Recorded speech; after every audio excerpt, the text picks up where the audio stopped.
À la maison. Allô ici, au bâtiment. Bienvenue à l'Église Ecclésia, bienvenue sur la page Facebook. Si c'est la première fois que tu te connectes, on veut te souhaiter la bienvenue. Si c'est la première ou deuxième, troisième fois, centième fois que tu viens ici, bienvenue de la part de toute l'Église. On est beaucoup ce matin, no stress, OK? Parce que les bénévoles ne comptent pas dans le décompte. Le gouvernement nous permet de se rencontrer 25 dans l'assistance. Donc moi, officiellement, je ne fais pas partie de l'assistance. Et on est correct, on respecte la distanciation sociale. C'est bon? Et bon, ce matin, on continue notre série dans la lettre aux Corinthiens. Puis je vais vous dire honnêtement, je vais être vraiment comme méga honnête, là. Je me disais, il me semble que c'est rough comme sujet, là, tu sais, en plein automne, de parler d'immoralité sexuelle en 40 minutes dans le cadre d'un dimanche matin, quand selon moi, puis selon vous allez voir le texte qu'on va lire, c'est quelque chose qu'on ne peut pas vraiment prendre 40 minutes puis dire voici, boum, boum, boum, on parle des sujets les plus importants de la vie au quotidien. Dans mon cœur, j'aimerais que dans les prochaines fois, on puisse prendre du temps en dehors pour discuter de ces choses-là ensemble, faire des études. Qu'est-ce que Paul veut dire là-dedans?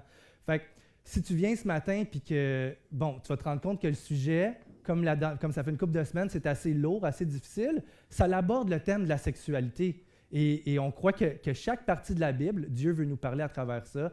Et c'est pour ça qu'on va l'exposer ce matin. Oui, je vais l'exposer d'une manière que je trouve qu'on aurait pu faire mieux. Dans le sens, on va le prendre au sérieux ensemble. On veut communiquer la pensée de ça. Et c'est ça que je vais essayer de faire du mieux possible. Mais je vais vous dire, ce n'est pas évident. OK? On va lire le texte en premier dans 1 Corinthiens 6, 12 à 20. Puis je vais vraiment vous inviter à la maison aussi, s'il te plaît, rouvre ta Bible. Et je vais essayer de laisser le texte parler le plus possible avant de donner mon message. Là, donc, on va rouvrir nos Bibles. Tout le monde qui avait une Bible, si tu n'en as pas, lève la main. Il y en a une sur la table là. On pourra venir t'en porter une. 1 Corinthiens 2. Excuse-moi, 1 Corinthiens 6, 12 à 20. Vous êtes dans vos Bibles? Maison, vous êtes dans vos Bibles? On va lire ça. Tout m'est permis, mais tout n'est pas utile. Hey, les gars techniques, ça fait du bruit pour vrai quand on parle, c'est dur de se concentrer. Merci. Tout m'est permis, mais tout n'est pas utile. Tout m'est permis, mais je ne me laisserai pas dominer par quoi que ce soit. Les aliments sont pour le ventre et le ventre pour les aliments, et Dieu détruira l'un comme l'autre, mais le corps n'est pas pour l'immoralité sexuelle, il est pour le Seigneur, et le Seigneur est pour le corps. Or, Dieu, qui a ressuscité le Seigneur, nous ressuscitera aussi par la puissance de Dieu, par sa puissance, excusez. Ne savez-vous pas que votre corps sont les membres de Christ? Prendrais-je les membres d'une prostituée de Christ pour en faire les membres d'une prostituée? Certainement pas. Ne savez-vous pas que celui qui s'unit à la prostituée est un seul corps avec elle? En effet, il est dit, les deux ne feront qu'un. Mais celui qui s'unit au Seigneur est un seul esprit avec le Seigneur. Fuyez l'immoralité sexuelle. De tout autre péché qu'un homme commette est extérieur à son corps, mais celui qui se livre à l'immoralité sexuelle pêche contre son propre corps. Ne savez-vous pas, votre corps est le temple de l'Esprit Saint qui est en vous et que vous avez reçu de Dieu. Vous vous appartenez plus à vous-même, car vous avez été racheté à un grand prix. Rendez donc gloire à Dieu dans votre corps et dans votre esprit qui appartiennent à Dieu. Vous voyez ce que je voulais dire par boum, comme une bombe le matin, on a 40 minutes pour parler de ça. Salut Julia, comment ça va? Bien? Oui, ça va. On a vraiment quelque chose de difficile. S'il y a quelque chose que j'aime vraiment beaucoup, dans la vie, par exemple, OK, vous allez voir, le texte parle quand même beaucoup plus de ça que de l'immoralité sexuelle, c'est quand il y a quelque chose qui avait une vocation, quelque chose qui était fait pour quelque chose et que finalement ça change, quelque chose qui était voué à un échec et finalement il y a une victoire. J'ai des idées dans ma tête comme pour ceux qui connaissent, j'aurais besoin de quelqu'un pour l'accueil, s'il vous plaît. Excusez à la maison, il y a comme plus de monde ce matin, mais on est correct encore dans le décompte. Excusez. C'est sûr qu'il y a des petits ajustements. Donc, quand il y a quelque chose qui est voué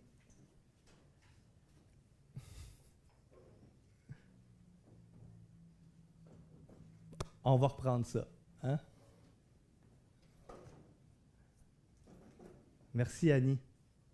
Désolé à la maison, c'est du live. OK. C'est du live. Quelque chose qu'on va trouver beau dans la vie, frères et sœurs, c'est quand il y avait une destinée où quelque chose était voué à quelque chose de mauvais et que finalement s'est transformé pour le bien. J'ai une idée en tête. J'ai une amie de ma femme, une amie qui s'appelle Catherine Bourque, pour ceux qui la connaissent, était jeune, elle a eu un cancer, puis elle était vouée à la mort, de mourir. Scientifiquement, sa destinée était de mourir de ce cancer-là, de ne pas, puis si elle s'en sortait, c'était de ne pas avoir d'enfant. Or, un jour, elle était sur son lit d'hôpital en phase très, très avancée, très terminale, là, et il y a un miracle qui s'est passé, de sorte qu'elle était vouée à la mort, mais finalement, on ne peut pas l'expliquer, elle vit. Et finalement, on ne peut pas l'expliquer non plus aujourd'hui, 30 ans plus tard, elle a 4 enfants. Donc, il y avait quelque chose qui était voué à la mort et que Dieu prend et le transforme pour sa gloire à lui. Et il y a une autre affaire qui me vient tout de suite dans la tête à chaque fois que je suis ici au bâtiment, à chaque fois que je pense à la vocation, là on parle d'une bâtisse, mais vous allez voir le lien, à la vocation de la bâtisse ici au centre-ville de Saint-Jérôme. Le Rex Nightclub, là, la partie en arrière, a eu des belles années. C'était une année, il y avait des années glorieuses où c'est le premier cinéma de Saint-Jérôme et beaucoup de monde sont venus ici. Et il y a eu ces années glorieuses, mais à partir des années 90, on ne sait pas pourquoi, ça a été vendu et c'est devenu un club de nuit. Okay? Et tous les souvenirs qu'il y a ici, la plupart des souvenirs, je faisais une recherche cette semaine, c'est pas glorieux, c'était ténébreux. En 2002, descente de police, 35 jeunes sont arrêtés ici là, dans notre place. Là. 35 jeunes sont arrêtés, des mineurs, des jeunes adolescentes, 11, 12, 13, 14, 15 ans, parce qu'ils ne cartaient pas. Ici, il y a eu des vols qui ont été commis, des batailles, comme je dis, des émeutes. Même le célèbre DJ qui attirait les foules ici, il attirait les foules de partout dans la région. Là. Pas juste Saint-Jérôme, le Rex Nightclub, c'était connu. Lui, le DJ était connu, il attirait les foules. Lui a été accusé d'agression sexuelle sur des filles ici. Et à un tel point que la bâtisse était plus contrôlable. Et ils ont été obligés de fermer le Rex Nightclub. Une place ténébreuse, une place qui était vouée à bâtir des mauvais souvenirs. Peut-être que toi, je ne sais pas quel âge que tu as à la maison ou que tu écoutes, peut-être que tu es venu au Rex Nightclub et tu dis, moi, j'ai des bons souvenirs. Peut-être, mais globalement, là, je vais dire que la ville de Saint-Jérôme était super contente quand ça l'a fermé. Parce que si tu viens, là, vous autres, vous êtes ici au centre-ville, puis vous venez souvent à l'église, au bâtiment de l'église, mais si tu es à la maison, puis si tu sais de quoi a l'air le centre-ville, tu vas te rendre compte qu'à Saint-Jérôme, au centre-ville, tu vas vite te rendre compte des problèmes de toxicomanie, tu vas vite t'en rendre compte. Tu vas te rendre compte des problèmes d'alcool, tu vas te rendre compte des problèmes de maladie mentale qu'il y a ici au centre-ville, tu vas te rendre compte, tu vas voir des passes de drogue qui vont se faire, tu vas voir de la prostitution aussi. Et la dernière chose que le cœur de la ville avait besoin ici au centre-ville, c'était d'un nightclub, d'un autre endroit qui allait faciliter la consommation. Et quand ça a fermé, la ville était contente. Et Dieu se plaît, puis on parle d'une bâtisse, OK? On parle d'un bâtiment. Dieu se plaît à changer les choses qui étaient vouées à être ténébreuses, à les changer pour que ça devienne des choses de lumière.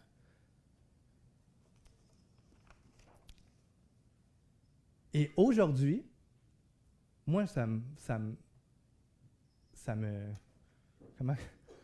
flabberglasse, comme on dit, ça me dépasse, OK, de voir comment Dieu fait les choses. Où est-ce que, comme je dis, c'est un bâtiment, le bâtiment peut brûler, le bâtiment peut le perdre, on l'a acquéré au prix d'argent, mais aujourd'hui, ce bâtiment-là, plutôt que d'être une mauvaise nouvelle ou un lieu où est-ce qu'on va encourager la consommation, c'est un lieu où est-ce qu'on va encourager la lutte contre la consommation. Durant la semaine, les AA se réunissent en haut et ça fait des nouveaux liens. On va prêcher l'Évangile à travers ça. Ici, le dimanche matin, l'Évangile de Jésus est annoncé. Donc, c'est plus le Rex Nightclub, mais c'est vraiment la lumière qui est annoncée ici. Dieu se plaît à transformer les choses comme ça. Et c'est le Dieu de la Bible. On voit ça tout au long des Écritures. En fait, le premier, frères et sœurs, chapitre dans la Bible, c'est quoi? Il y avait les ténèbres. Et Dieu, la première parole qu'il dit, c'est que la lumière soit. Dieu prend les ténèbres. et les change en lumière. Dieu fait ces choses-là. Il prend les choses ténébreuses et les change en lumière. Dieu prend les déserts tout au long de la Bible. On voit dans Isaïe, il prend un désert. Il dit où est-ce que c'est sec, où est-ce que c'est aride, où est-ce qu'il n'y a rien qui pousse, où est-ce qu'il n'y a pas d'arbre, où est-ce qu'il n'y a pas de vie. Dieu dit, moi je vais prendre le désert et je vais le changer pour qu'il y ait des arbres à fruits. Je vais faire venir de l'eau dans ce désert-là. Et au lieu d'être des roches, ça va être des arbres à fruits par abondance. Dieu prend les déserts et les change en lieux luxuriants. Dieu prend le boiteux dans la Bible. Il dit, celui qui boite, il va sauter comme une gazelle. Celui qui boite va sauter comme une gazelle. Celui qui était connu pour dire il ne peut pas marcher, il ne peut pas suivre, lui il traîne de la patte en arrière, il va être reconnu pour celui qui saute comme une biche. Dieu se plaît à prendre les choses brisées et à les changer pour sa gloire. Dieu prend la croix romaine. Ça, c'est probablement l'image le plus puissant, je trouve, où est-ce qu'il y a 2000 ans, la croix romaine était le symbole d'oppression, de terreur, de soumission, de domination sur la population. La croix romaine était synonyme de malheur, d'oppression, de domination. Fait que tu ne pouvais même pas parler de la crucifixion, tu ne pouvais pas parler de la croix parce que quand tu en parlais, c'était quelque chose d'horrible. Et aujourd'hui, Dieu se plaît. Même le symbole de la croix a été changé maintenant pour des milliards de chrétiens sur la terre. La croix est l'expression ultime de l'amour de Dieu. Hein, on va regarder la croix, on va dire le jugement de Dieu a été fait là. La colère de Dieu est allée là. Et pour nous, ça représente l'amour qu'il y avait pour nous. Fait que quand on regarde une croix, on ne pense plus à la domination romaine, on pense à l'amour de Dieu qui a jugé son Fils plutôt que nous, cette croix-là. Dieu se plaît à renverser les situations. Dieu se plaît à prendre un corps qui était mort dans une tombe, le corps de Jésus-Christ, qui était scientifiquement voué à la destruction, qui était scientifiquement voué à la décomposition. Et Dieu prend ce corps-là, qui était voué à la décomposition, qui avait une vocation d'être voué à la décomposition. Et Dieu dit, moi, je vais prendre ce corps mort-là et je vais le ressusciter, je vais changer sa vocation. Il va avoir une nouvelle vocation éternelle maintenant. Dieu fait ces choses-là. Dieu fait ces choses-là. Il change ce qui est brisé, ce qui est mort, et il fait le contraire avec. Nouvelle vocation, nouveaux fruits. Une nouvelle vocation, nouveaux fruits. Et je pourrais tellement continuer longtemps, frères et sœurs, sur ça, sur de quelle manière dans la Bible on voit ce Dieu-là qui prend des choses qui étaient vouées à une perdition puis qui le transforme. On pourrait continuer longtemps. Mais je vais poser la question, puis à vous, à la maison aussi, et dans la salle, pourquoi Dieu fait ces choses-là? Pourquoi Dieu prend des choses brisées, puis il les répare, ou prend des choses qui étaient vouées à la destruction, et il dit, moi, je vais leur donner une destinée éternelle. Pourquoi Dieu prend des corps morts et va les ressusciter? Pourquoi Dieu change les ténèbres en lumière? Puis c'est une vraie question que je pose, là. Pourquoi Dieu fait ces choses-là? Pour sa gloire. On va le répéter souvent, c'est pour sa gloire, parce que ça parle de comment il est. Ça parle de quel genre de Dieu il est, le Dieu de la Bible. Il prend les choses humbles et il les rend les plus élevées. Hein? Le roi David, c'est ça qu'il a fait. Il était derrière les brebis, tout ce que tu avais de plus ordinaire, puis il a dit, je vais te prendre toi derrière les brebis, tu vas devenir le roi de mon peuple, pas n'importe quel roi, le roi du peuple d'Israël. Ça parle de Dieu. Quand on entend une histoire de bâtiment qui avait des agressions sexuelles, des descentes de police, quand on entend des histoires de bâtiments comme ça qui disent, maintenant, aujourd'hui, c'est le soulagement de la souffrance, puis l'annonce d'une bonne nouvelle qui est annoncée, tout le monde va être content. Ça parle de Dieu. C'est pour sa gloire. C'est pour sa gloire. Quand on voit qu'une fille comme Catherine avait le cancer, finalement, elle vit puis elle a 4 enfants, c'est pour sa gloire. Ça parle de comment Dieu est. Et c'est pour ça qu'on va applaudir, qu'on va célébrer, ça rend gloire à Dieu. Dieu fait les choses pour sa gloire. Et pour connecter le texte avec ce que je viens de dire, une des plus grosses images dans la Bible de comment Dieu prend les choses brisées pour en faire pour faire sa gloire. Je ne sais pas qui d'entre vous avez lu l'Ancien Testament, mais dans toute la partie de l'histoire d'Israël qui s'en va, qui marche dans le désert, puis là, qui construisent un temple en tente, et après ça, ils construisent un autre temple. Et pour ceux d'entre vous qui avez lu, si tu n'as pas lu, je t'invite vraiment à aller lire l'Ancien Testament. On voit à quel point Dieu a des exigences. Le but de Dieu, c'est de venir vivre avec le peuple. C'est de dire, je veux que toutes les nations puissent voir qui je suis, puis qu'ils puissent contempler ma gloire. Et là, Dieu donne des instructions sur comment ça va se faire.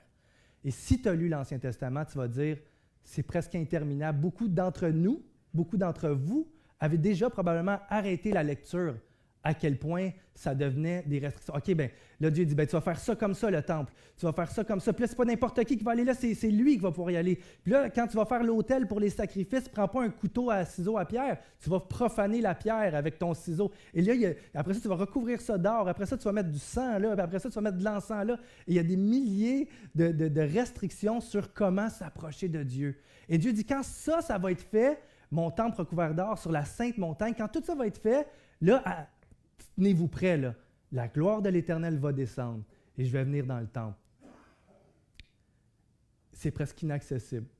Et ce qu'on voit dans le Nouveau Testament, c'est que Dieu a choisi maintenant les humains pour venir habiter. Il a choisi les croyants. Il dit, je vais faire ma demeure, non pas dans un temple recouvert d'or sur une sainte montagne, mais je revire ça de bord. Je vais venir habiter dans le cœur des croyants. Et la Bible dit non seulement, elle parle du cœur des croyants, mais elle parle que Dieu a choisi les choses les plus folles de ce monde. OK? Ça, c'est nous autres. Parce que ce Dieu-là voulait venir faire sa demeure en nous. Il renverse la situation pour sa gloire.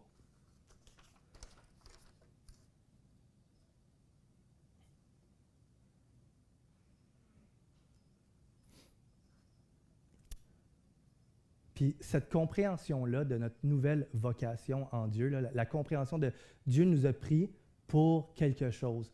Et je pense que si je poserais la question, c'est pourquoi Dieu nous a rachetés? Tu sais, là, on va répondre pour qu'on puisse avoir la vie éternelle, parce que Dieu donne la vie éternelle. Dieu t'offre la vie éternelle. Il a envoyé son Fils pour mourir. Après ça, il nous offre la vie éternelle. Par la foi, on sait qu'on va vivre éternellement avec lui, justifié dans sa présence. Et on dit, pourquoi Dieu fait les choses? Bien, pour qu'on puisse avoir la vie éternelle. Mais oui, c'est vrai. La vie éternelle est quelque chose que Dieu nous donne, mais Dieu nous rachète en premier pour sa gloire à lui. Et ça vient encore là nous enlever du centre de tout. Dieu avait un plan pour nous, c'est sa gloire à lui. Pour que dans nos corps, dans nos membres, nous pratiquions ce qui parle de lui. Dans nos bouches, annoncer son salut, annoncer l'Évangile, avoir des paroles douces, des paroles d'encouragement, parler de justice, que dans nos corps puissent vivre l'humilité. Ça parle de Dieu. Dieu nous a rachetés pour sa gloire à lui. Pour que quand les personnes regardent les croyants, qu'il y ait des personnes qui disent « Aïe, aïe, il y a quelque chose de différent. Il y a quelque chose de différent. Il me semble que cette fille-là est humble. Je n'ai jamais vu ça. Je ne comprends pas comment quelqu'un peut aimer de cette manière-là. Comment un homme est capable de pardonner quand quelqu'un fait ça? Comment un homme peut pardonner à son ennemi de même? Et là, Dieu nous a rachetés pour qu'avec son esprit, ensemble, on travaille à la gloire de Dieu. Et que nos actions parlent de qui il est. Et que les gens fassent « OK, je veux le connaître, ce Dieu-là. Je veux savoir c'est qui. » Puis que cette personne-là soit, elle aussi, transformée. Je vais vous demander de rouvrir votre Bible encore, s'il vous plaît.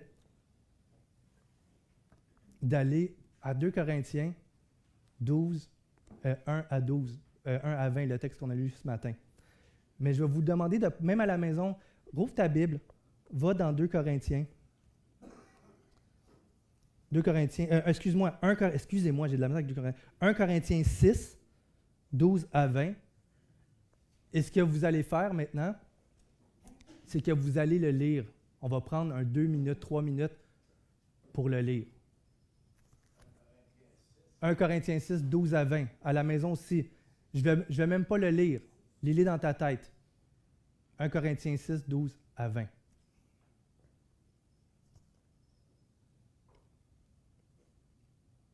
le texte va parler plus que moi. C'est ça qu'il faut.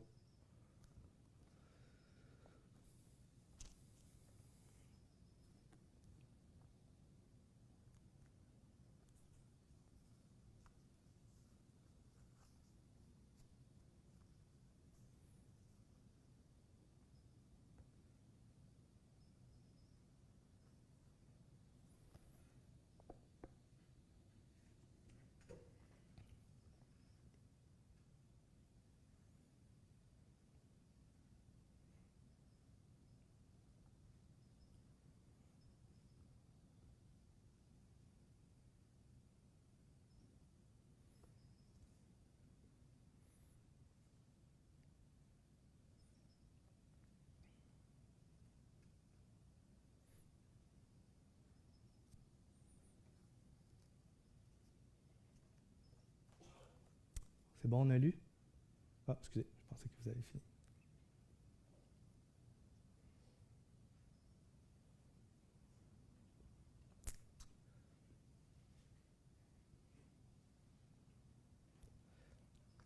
Il y a des mots qui sont là, comme on a lu ce matin, qui sont intenses sur la sexualité, mais je crois quand même que le cœur de l'idée de Paul, le centre du texte,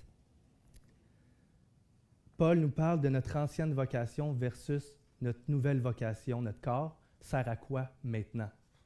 Le corps sert pour la gloire de Dieu, puis c'est ça qu'on va regarder ensemble. Rendre gloire au Seigneur qui nous a fait quoi? Passer de l'esclavage. La Bible dit que Dieu prend des esclaves, quand on parle de revirement là, depuis tantôt, là, Dieu prend des esclaves et les transforme en hommes et femmes libres. Et Dieu a fait ça avec nous. Il a pris des esclaves qu'on était pour nous rendre libres. Et les Corinthiens avaient compris ça. OK, Dieu nous a libérés. Dieu nous a libérés là, de la loi de l'Ancien Testament. Il n'y a plus de restrictions alimentaires. On ne connaît pas ça, nous autres, hein? Les restrictions alimentaires, on en connaît un peu quand on ne veut pas trop prendre de poids, mais il y avait des restrictions alimentaires où les chrétiens n'étaient plus tenus de suivre ces restrictions-là. Fait que ça voulait dire qu'ils peuvent manger ce qu'ils veulent, ils peuvent choisir ce qu'ils veulent dans le menu. On est libre, on peut faire ce qu'on veut, on peut manger ce qu'on veut. Plus de restrictions sur la pureté rituelle. On ne connaît pas ça. Pour nous, on prend pour acquis que tout est correct, mais dans l'Ancien Testament, pour faire partie du peuple de Dieu, il y avait tout un processus, il y avait tout un paquet de rites. Il y avait, pour en nommer juste un, il y avait la circoncision. Que tu ailles 7 jours ou 30 ans, si tu voulais faire partie du peuple de Dieu, tu te faisais circoncire. Okay? Donc, plus de restrictions sur les rituels spirituels. On est libre de ça. Et les Corinthiens ont sauté sur l'occasion. Tout est permis. Tout est permis. Dieu nous libère. Ah oui, puis là, vous imaginez les gars, là. On est à Corinthe. Je vous ai parlé de Corinthe déjà? C'est une ville où est-ce que la prostitution était omniprésente, où est-ce que c'était réputé pour la débauche de ses habitants. Et fait que là, moi, j'imagine l'Église. Ah, tout est permis, tout est permis. OK? Est-ce que, c'est comme le peuple de Dieu n'avait pas le droit d'avoir de relations avec les prostituées, mais là, Jésus vient nous libérer. Fait qu'on a le droit de... Ah, tout est permis. Et là, c'était rendu un slogan. Le tout est permis que vous avez lu dans le premier, là, les Corinthiens utilisaient ça à fond la caisse. C'était un slogan selon les commentaires bibliques. Tout est permis, tout est permis. Et l'apôtre Paul vient rectifier qu'est-ce que ça veut dire, la liberté en Jésus. C'est ça qu'on va voir ensemble là. Tout m'est permis, mais tout n'est pas utile. Tout m'est permis, mais je ne me laisserai pas dominer par quoi que ce soit. Les aliments sont pour le ventre et le ventre pour les aliments, et Dieu détruira l'un comme l'autre. Mais le corps n'est pas pour l'immoralité sexuelle, il est pour le Seigneur, et le Seigneur pour le corps. Or, Dieu qui a ressuscité le Seigneur nous ressuscitera aussi. Nouvelle vocation, nouveaux fruits. Anciennement, le corps voué à la destruction, maintenant le corps voué à la résurrection. Autrement dit, l'apôtre Paul il dit, vous êtes libres, mais, il y a un mais.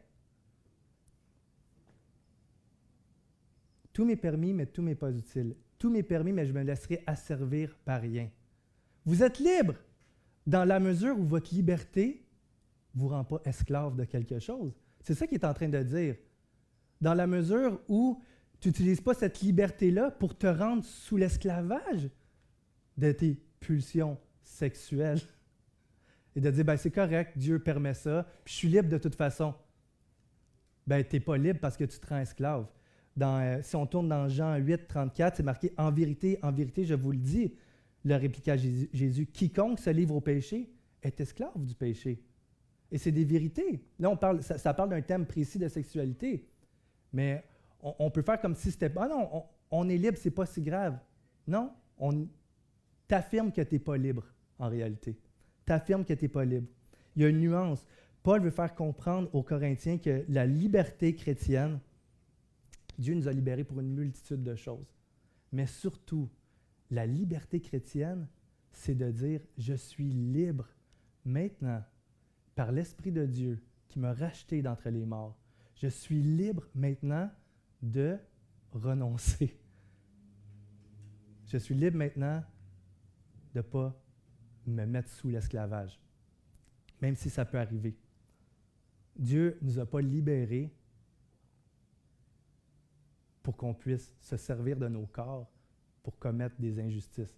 C'est le contraire, c'était pour qu'on puisse se battre contre l'injustice. Qu'est-ce qu'on n'était pas capable de faire d'une manière saine avant que Jésus nous sauve. Et Paul continue en prenant l'image du ventre. Et je pense que c'est la meilleure image qu'on peut avoir, même pour aujourd'hui en 2020. En prenant l'image du ventre,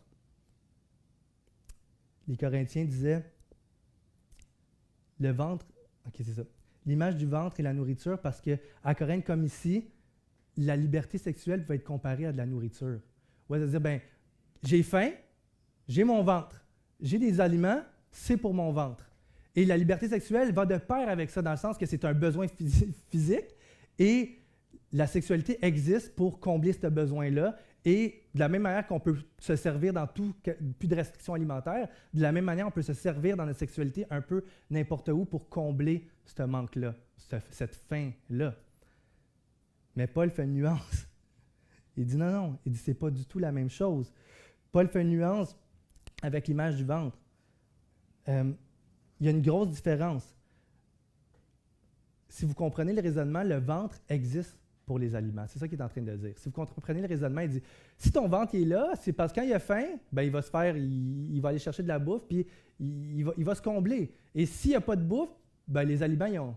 S'il n'y a pas de bouffe, ben le ventre ne sert à rien. Puis de la même manière que s'il n'y a pas de ventre, les aliments ne servent à rien. Il aurait pu prendre l'ouïe puis le son. Le son existe pour écouter, puis l'oreille, le son existe pour être entendu de l'oreille, et l'oreille existe pour entendre du son. Mais Dieu dit par rapport au ventre, il va détruire l'un comme l'autre. Donc le ventre et les aliments sont unis dans leur finitude. Ils vont être détruits. Mais le corps est pour le Seigneur.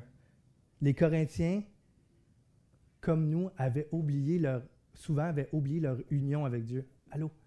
Avaient oublié leur union avec Dieu et avaient oublié leur nouvelle vocation. Avaient oublié le fait que maintenant on n'est plus un, mais si on existe, c'est parce que Jésus vient s'unir avec nous et ensemble on a une nouvelle vocation pour la gloire de Dieu. Colossiens 1, 26, 27. Le mystère caché de tout temps, à toute génération, mais révélé maintenant à ses saints. En effet, Dieu a voulu leur faire connaître la glorieuse richesse de ce mystère parmi les non-juifs, c'est-à-dire Christ en vous, l'espérance de la gloire.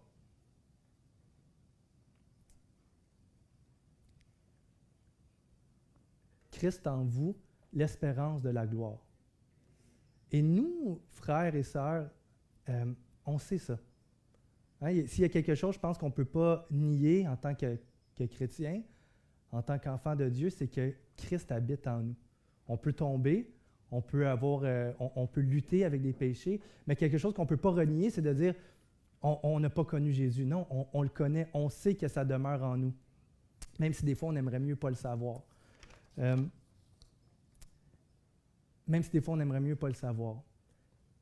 Et de dire que Dieu nous prend, nous qui avions une ancienne vocation, qui était vouée à la destruction, qui portait du mauvais fruit, et qui nous prend, qui vient habiter en nous, puis qui dit, ensemble, là, Lydia, ensemble, Ghislain, toi et Jésus, vous allez bâtir une œuvre qui va rendre gloire à Dieu.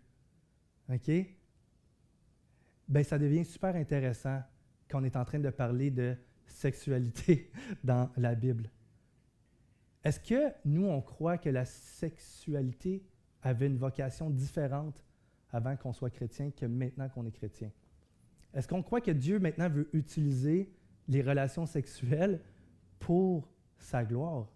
C'est quand même assez weird. Hein?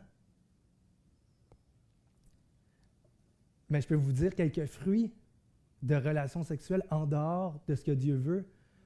Puis je ne veux pas généraliser, mais en général, la sexualité, en général, va être utilisée dans notre monde pour combler un besoin, comme les Corinthiens. Le ventre est pour les aliments et les aliments pour le ventre. La sexualité est là pour combler un besoin. Fait que dans notre société, en général, ce qu'on va utiliser comme sexualité, c'est pour combler un besoin. Et moi, pour l'avoir vu dans ma vie, l'avoir vu dans la vie de d'autres personnes, les fruits qui vont découler de ça, dans les plus beaux cas, là, OK? Je vais revenir dans les plus beaux cas, la sexualité dans notre monde peut être utilisée parce qu'elle devient l'expression de l'amour entre deux personnes. Fait que mais ultimement, ça va s'exprimer comme ça, avec un acte sexuel. Mais pour avoir vécu deux vies différentes avant, hein? Il y a un temps qu'on était voué à la destruction, et les fruits qu'on portait, c'est écrit des fruits dont nous rougissons aujourd'hui. Bien, un des fruits que je remarque dans notre société, puis même dans l'Église, là, on s'entend, c'est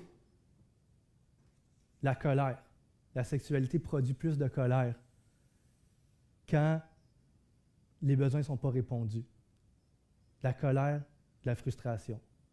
La sexualité produit quoi?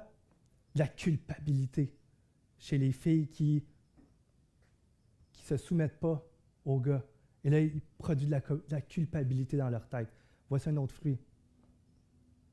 La sexualité dans notre société en général, même dans vos vies peut-être, va produire la jalousie. Ça, c'est des fruits d'une sexualité qui est vouée à la destruction.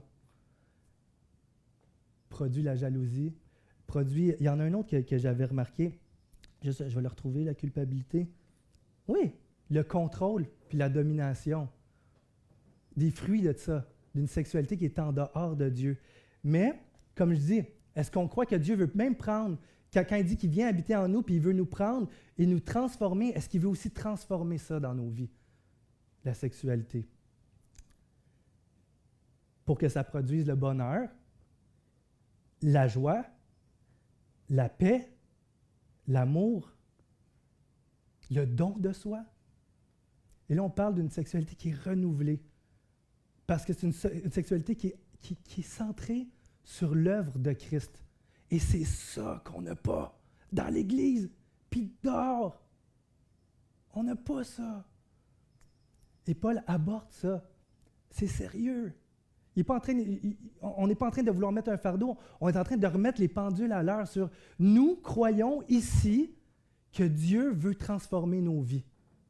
Nous croyons ça. Et nous croyons que Dieu veut transformer nos relations personnelles jusqu'au plus profond de notre intimité, souvent qui s'exprime avec la sexualité.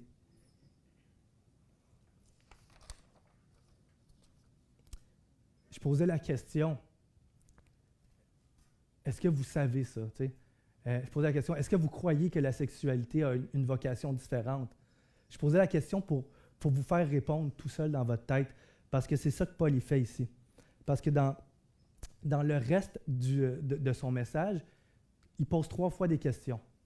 Il dit « Ne savez-vous pas? » Il ne dit pas ça pour dire « Ah, ok, je vais vous l'apprendre. » Il dit « Ne savez-vous pas? » De la même manière que Jésus, si tu as lu les évangiles, Jésus, ce qu'il fait, des fois, vous allez voir, il va dire « Êtes-vous donc sans intelligence? » Et là, du monde croit que Jésus est en train de traiter les disciples de pas intelligents.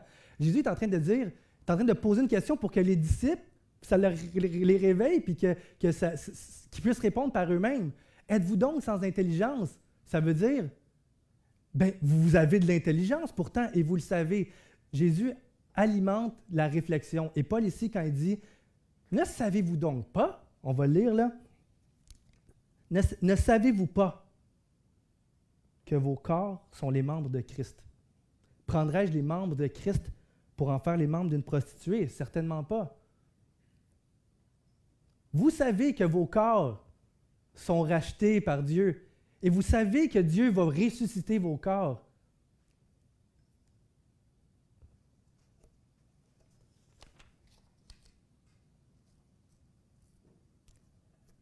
Vous savez que votre sexualité existe pour rendre gloire à Dieu dans votre mariage.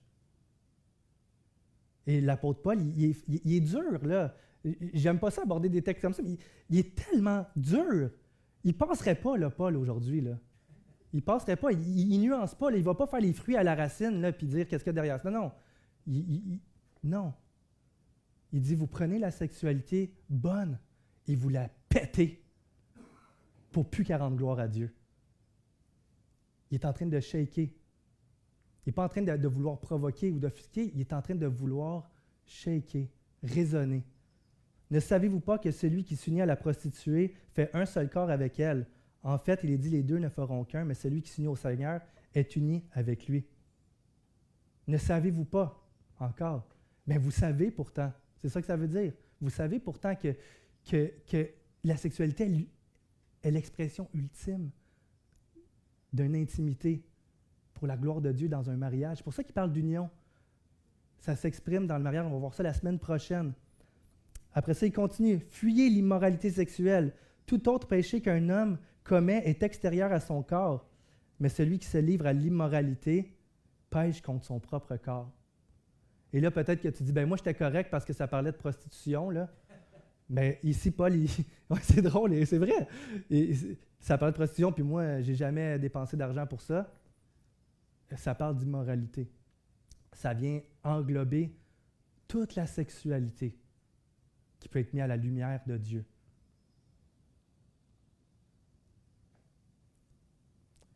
Et ce que j'aime ici, c'est fuyer. Ça ne serait pas fuyer l'immoralité sexuelle. On ne parle plus juste de juste faire comme si de rien n'était, comme de chercher à connecter ça avec nos sentiments, qu'est-ce qu'il y a derrière ça. Non, quand est-ce qu'on fuit dans la vie? On fuit quand on sait qu'on n'a pas de chance. Hein? Quand tu vois des gens fuir, quand tu dis « moi j'ai fui ce shot-là parce qu'il y avait un goût, je sais que je ne pouvais pas me battre avec, je suis parti en courant ». On fuit quand on sait qu'on n'a pas de chance. Et là, il dit, ça c'est comme la genre de mise en pratique. Fuyez l'immoralité sexuelle. Fuyez.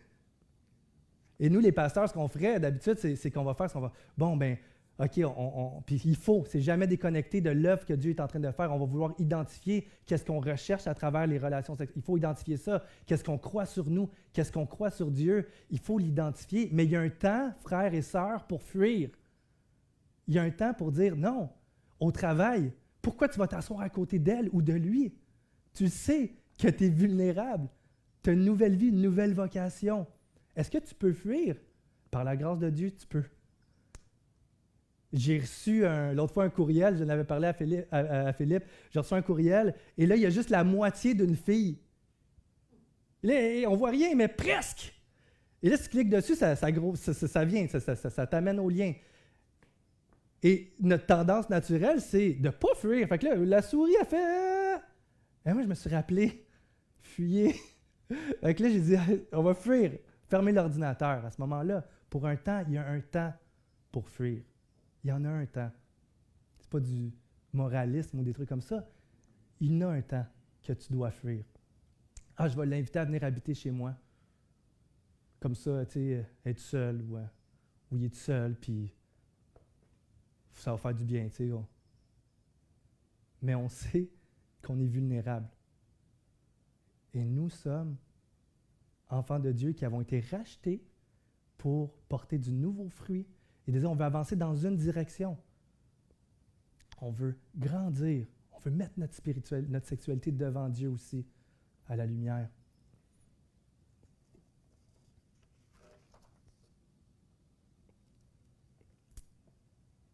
Et après ça, il dit, de tout autre péché qu'un homme commet est extérieur à son corps, mais celui qui se livre à l'immoralité pêche contre son propre corps. C'est assez intense, puis profond, puis il fait une distinction, là. Il fait une distinction, puis je pense que je peux vous laisser réfléchir à ce qu'il est en train de dire, mais il y a une distinction parce que la sexualité, c'est, comme je dis, c'est l'expression intime, et ce qu'on comprend, c'est que vous incluez, c'est d'inclure Jésus dans votre sexualité qui n'est pas pour sa gloire. L'expression la plus intime que vous avez, c'est ça, et vous amenez votre Sauveur là-dedans. Mais encore là, votre corps est le temple du Saint-Esprit qui est en vous et que vous avez reçu de Dieu. Vous ne vous appartenez plus à vous-même car vous avez été racheté à un grand prix. Rendez donc gloire à Dieu dans votre corps et dans votre esprit qui appartient à Dieu. C'est dur à entendre. C'est dur à entendre. Rendez donc gloire à Dieu. Et il y a deux manières de le voir. Hein? Puis c'est là que on va être appelés ici, frères et sœurs, à la maison, là, à être renouvelés dans notre compréhension du texte. Parce que la manière de l'entendre naturelle, c'est Paul qui dit, d'une manière détachée émotionnellement, qui dit là, vous péchez. Et là, vous n'avez pas de place avec nous, vous n'avez pas part avec nous, vous vous livrez à la débauche sexuelle, vous êtes le temple de l'Esprit Saint, et là, arrêtez parce que vous incluez Jésus là-dedans, puis c'est mal. Et ça, c'est notre manière peut-être première de le voir. OK, bien là, c'est vrai. Mais je ne pense pas que l'attitude de Paul était de juste dire « OK, ben go, les gars, les filles, essayez plus fort, là. On est capable, là, lâcher ça, abandonner le péché. » Mais je pense que Paul veut mettre en lumière deux choses. Que oui, dans la vie chrétienne, il y a une place pour dire « OK, c'est inacceptable. Inacceptable. Inacceptable. D'exploiter quelqu'un. Puis de le faire au nom de notre liberté en Jésus-Christ. J'ai le droit. Ben, Jésus a pardonné mes péchés. J'ai le droit. Et là, d'exploiter, que ce soit une personne ou une industrie qui emploie des personnes, d'exploiter au nom de notre liberté en Jésus. Ça ne sera peut-être pas aussi clair que dans le texte de Corinthiens, mais pour être un être humain, pour parler avec des frères, c'est ça qui va arriver. Ouais, mais on est pardonné. C'est vrai que tu es pardonné. C'est vrai. Mais il y a une place dans ta vie, ma sœur, mon frère, pour dire ça, c'est inacceptable. On va se tourner vers Dieu. Et je pense que c'est le reste du texte. Vous êtes le temple de l'Esprit Saint, l'Esprit de Dieu qui habite en vous. Et tout ce qu'on a vu ce matin, ça ne peut pas être détaché de cette bonne nouvelle-là, de l'Esprit de Dieu qui est en nous. Et on va lire le texte pour dire « Oh, OK, là, c'est pire, l'Esprit de Dieu est en nous, c'est comme encore plus grave. » Ben oui, c'est très grave, c'est inacceptable, mais je pense que Paul l'utilise comme un encouragement. Parce que dans le premier verset, il parle de résurrection, c'est Dieu qui va ressusciter votre corps, et à la fin de ce verset-là, au chapitre 20, il parle qu'on est le corps, le temple de l'Esprit Saint. Et ça, c'est un encouragement pour nous. C'est un encouragement. C'est se rappeler notre nouvelle vocation. On a été rachetés au prix du sang de Jésus qui a coulé pour qu'on puisse avoir une vocation éternelle. Je pense que concrètement, de la manière que je voyais que Paul voulait qu'on applique ça dans nos vies, c'était pas en se fouettant, là. Excusez-moi si ça a pu avoir l'air de ça, mais en réalité, c'est pour ça que je vous ai fait lire le texte, parce que le texte parle plus que moi. Et mon travail, mon travail, je veux dire, mon rôle ce matin, des fois, je me trompe dans mon rôle, d'essayer de rendre acceptable, tu sais, la parole, de dire « Ah, c'est rough, c'est tellement rough, mais moi, il faut que je trouve un moyen là, que ça passe. » Puis on dirait que c'est ça mon rôle, mais je sais que c'est pas ça. C'est pour ça que j'ai lu le texte 2 fois.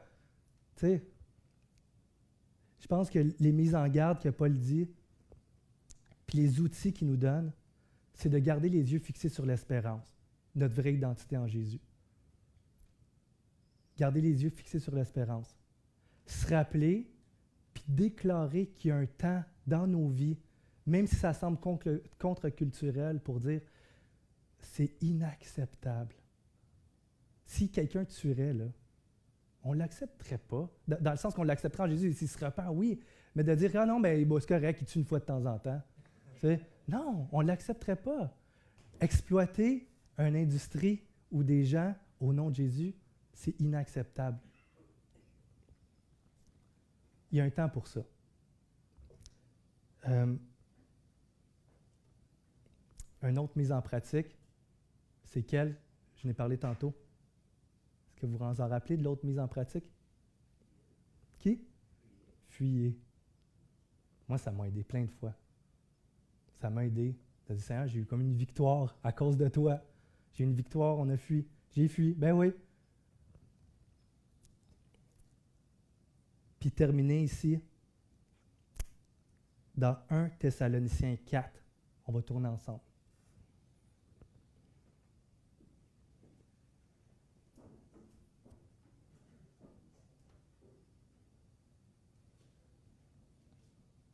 1 Thessaloniciens 4 à la maison.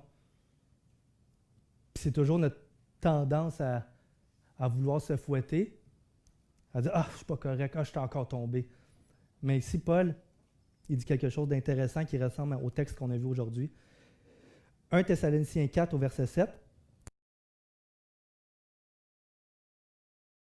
Sanctification. On parle de sanctification. C'est quoi? C'est de grandir tranquillement avec l'aide de Dieu, mais ensemble. C'est pas vrai ce qu'on entend là de dire